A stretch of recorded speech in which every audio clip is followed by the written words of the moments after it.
Hello, welcome. It is potato planting time. We have a little bit of an emergency.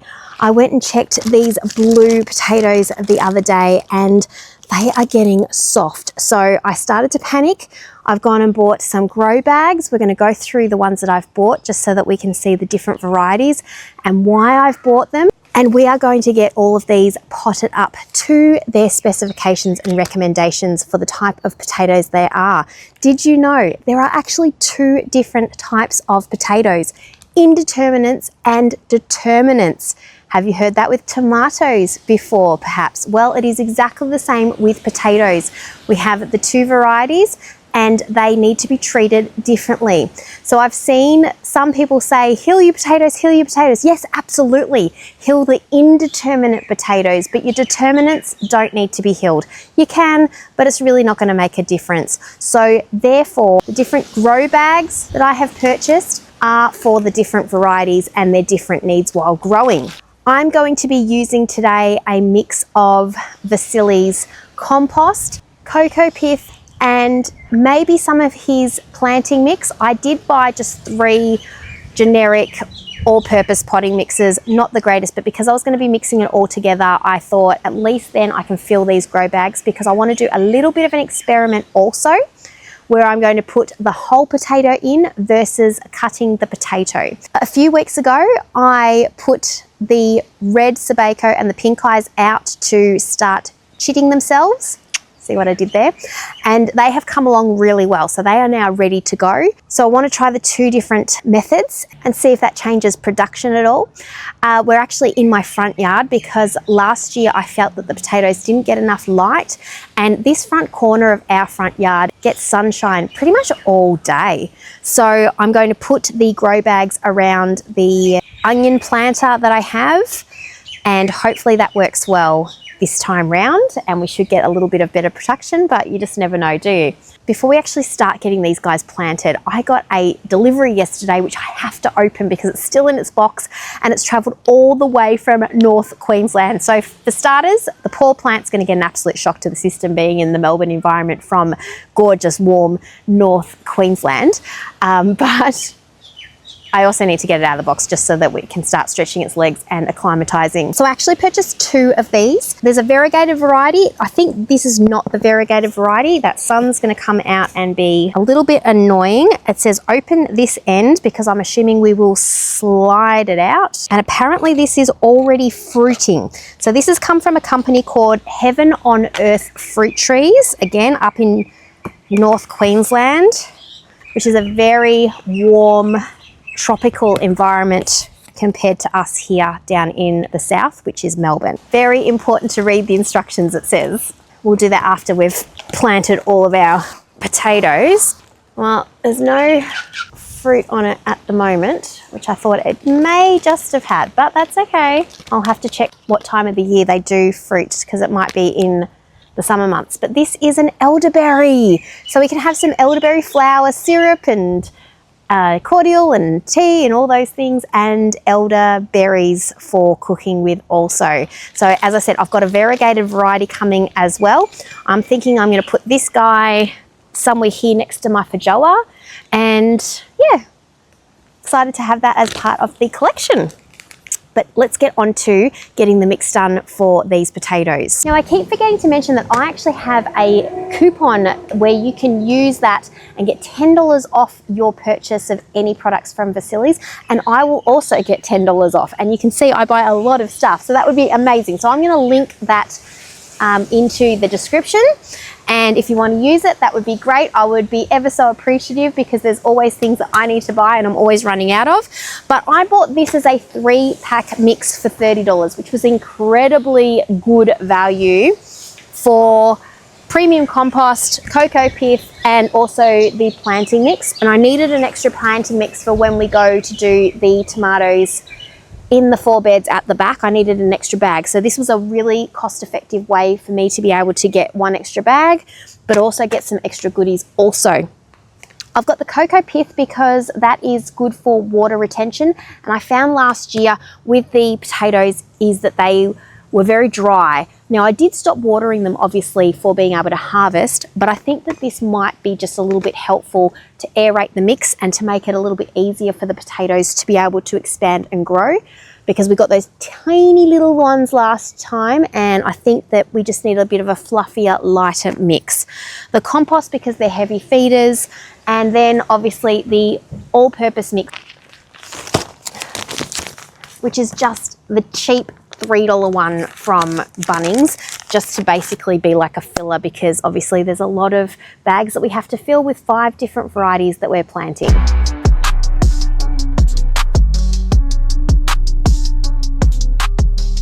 Let's now talk grow bags and the different options that I have this year. So last year I grew my potatoes in these, I believe they were a 10-gallon size. And I also have these 7 gallons. They were great, except now I know that there's determinate and indeterminate potatoes. So what does that mean?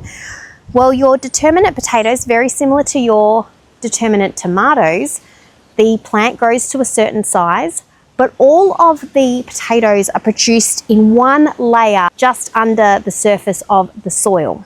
Your indeterminate potatoes, like indeterminate tomatoes, continue to grow and grow and grow to an indeterminate height, and you hill those potato plants because they grow along the main stem and they will keep producing more roots, which obviously then create more potatoes. So for those potatoes, you want to start them quite low in your bag and then keep hilling them, because all the potatoes will start growing off that main stem. Whereas your determinate potatoes don't need to go too far down, because they're all going to grow on the same level anyway. So I thought, well, that's kind of silly to have a big bag or a tall bag like this. It would be better off to have something a little bit lower. I also found last year with hilling the potatoes, and luckily I did have Dutch creams which were indeterminates, and they are the ones that you can hill. But I will talk about the ones that I've got and the ones that are determinates that are not supposed to be hilled. Or look, you can still hill them, but it's not going to make much difference to your production, I've been told. I purchased this bad boy. This is a 50 centimeter diameter, but only 30 centimeters high. And I thought this is perfect because then it's not too high. The sun can get inside there and get to the potatoes quite easily. But then when this arrived, I thought, oh, that is very big. And also I found that with the garlics, I bought some grow bags for those, the rectangular size. They're very unsturdy because obviously it is just fabric. So I thought I might try the slightly smaller size, which is the 40 centimeters, and that's this guy here. Now, when I got this, I was like, oh, I'm not sure, maybe the 50 would be better. So I'm not really sure what I'm going to do, because I also bought what I thought was, well, it was 35 centimeters. So these are 30 centimeters high for the indeterminates, because they start quite low in the bag and then you hill them up. The sun can't get to them when you have these really high sides and you're only planting them sort of a third of the way down of your bag. So I thought I'll get something that's slightly shorter. And then when this turned up, I realized that it's almost exactly the same as these bags. Definitely not 5 centimeters taller. If anything, maybe 2.5 centimeters taller. So I've got to send one of them back. I'm not sure which one I'm going to keep and actually use. Yeah, I'm going to have to position them around where I'm going to be putting them and sort of see what I think fits. And then, as I said in the introduction, I'm going to be planting some of the potatoes whole and then some cut up. So I need sort of 2 bags per variety in order to do that experiment. So that's a lot of bags. So let's get choosing and positioning. I also forgot that I was gifted this potato bag from Facilities when I did the potato order from them. And this one is 55 centimeters high. So that's like 25 centimeters higher than these guys. You could obviously roll it down, so maybe that's what I'll do, and just to give this a go, because yeah, we may need the extra bags now that I'm thinking about how many potatoes we have. I think I'm going to go with these guys. They seem much sturdier than these two types. You can see them sort of flopping over, whereas this one is tending to keep its shape much better. So as much as I bought this one for the indeterminates, I think that it's going to be a good option for the determinants. I've got 5 of each of them, so I'm going to have to now count up how many I need, but then I can send these 2 back. And interesting, like you can see the difference in like the little handles are sticking up on these ones, and then on this style it just seems to be a bit neater, just a bit more sturdy. So that just shows you that not all grow bags are created equal. Thank goodness Amazon allows you to do returns, so you're not too much out of pocket, but you can kind of try before you buy. So I'm finding this highly stressful. It's incredibly windy and these things keep flying all over the place. I've decided I'm going to hold off on this one, and I'm actually going to use this for some sweet potatoes this year.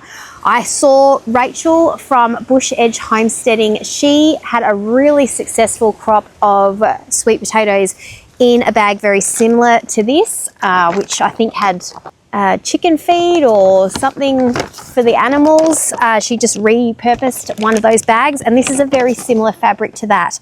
So because it is, oh, it's got holes down the bottom, that's good. So because it is a much larger bag, that depth will be perfect for the sweet potatoes. So let's put this one aside. Thank you so much, Vasilis, for my little freebie, because I think that is going to be perfect for that harvest. With these ones that I've got laid out now, I have just folded these bigger ones that I used last year for my indeterminates, and folded these ones down as well, because I am starting to get a little bit overwhelmed that I have purchased way too many potatoes. Actually, I think I tell a lie. No, this one's going to be for one of the determinants, because I've got 5 of those potatoes and I want to cut some, and then I've only got 3 of another variety. It is very stressful trying to work out. It's like Tetris and trying to coordinate everything.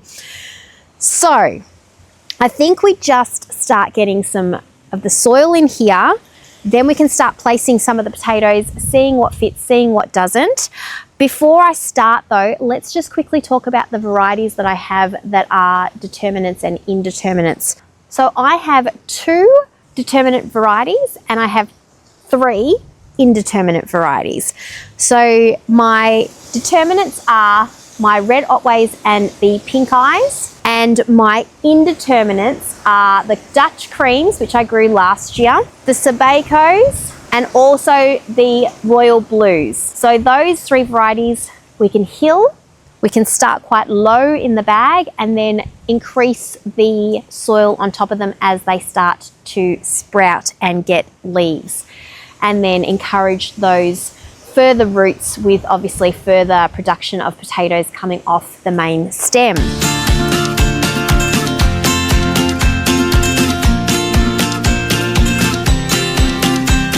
Now, I've never actually done a mix like this where I've mixed different mediums in together, but I can definitely see how that can improve what was like a pretty cheap mix into quite a glorious mix with the other 2 mediums. So that was just 1 bag of cocoa pith, 1 bag of the premium compost, and 2 bags of the cheap potting mix.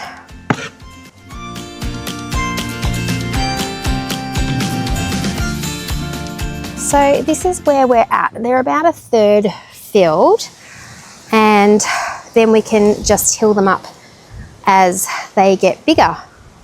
And the ones that are the determinants, which will also produce their potatoes faster, I've been told, than the indeterminates, and all at one time, whereas we get more and more growing with obviously the hilling process. those ones I'll have to put a little bit more soil in because we're not going to be hilling those. So they need to be quite high up actually. I'm about to cut this last potting mix open and just mix it with that last little bit that I've got in there, just because I do need some more for the determinants. And also I'm going to put that radish in that little pot there, and I wanted to use some of this potting mix for that too, so I can do that at the same time. So far I'm loving the stability of these grow bags. They are really good. So here's where we're at. So these are my indeterminates, and then the determinants much higher, almost at the top. But let's get them planted because this has taken a long time. I'm going to do our royal blues, and then what are these? Dutch creams. So if you saw my last video, my Dutch creams didn't do fabulous. And there is so many of these. You know what? I'm going to have to put, look how many potatoes are in here. I'm going to have to put some of these in the backyard as well. Oh, that weird one that can go at the back. Now they're quite little, so do you know what? I'm going to put 5 in.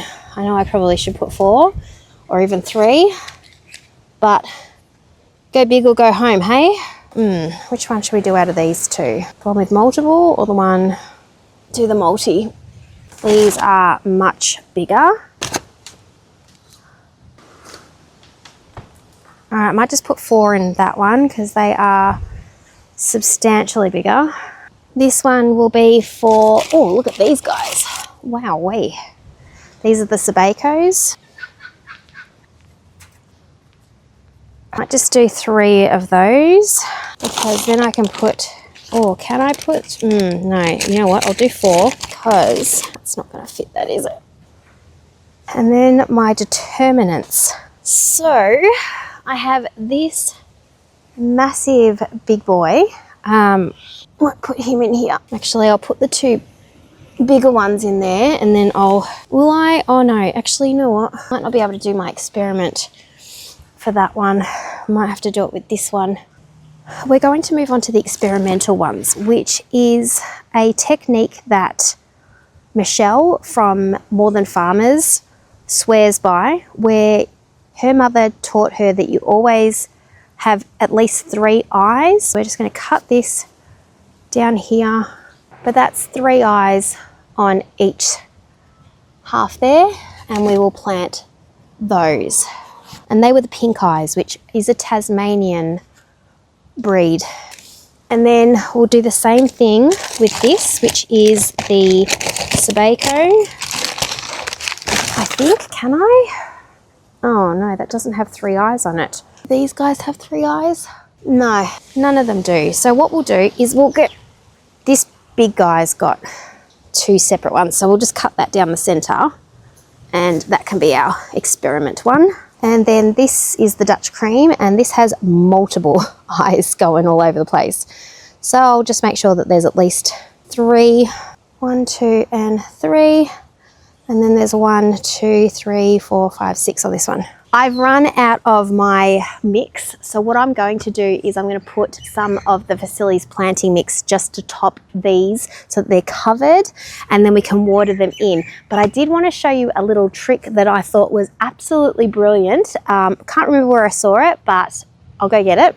So it's using zip ties on your bags so that you know which one is each variety, which I thought was absolutely brilliant. So I have got red for the red Otways, yellow for the Dutch creams, then we didn't have the other colours, so I just used a Sharpie and painted the clear zip ties. So I've done blue for the royal blues, pink for pink eyes, and then brown for the Sabacos. So all I'm going to do is just put these around the little handles, and then I know which variety is which as they're growing throughout the season.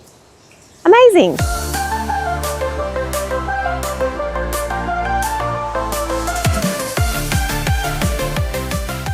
Wow, that's been a huge job this afternoon, but all done now. Let's keep our fingers crossed that we get better yield this time round, and I will keep you posted on the progress. Thanks for coming along with my new tomato journey with 5 different varieties, 2 determinates and 3 indeterminates, and good luck with your harvest. Let me know what potatoes you're going to be growing this season, because they are one of the most delicious staples that you can have and pretty easy to grow. Thanks again, you take care, and we will see you in the next one. Bye.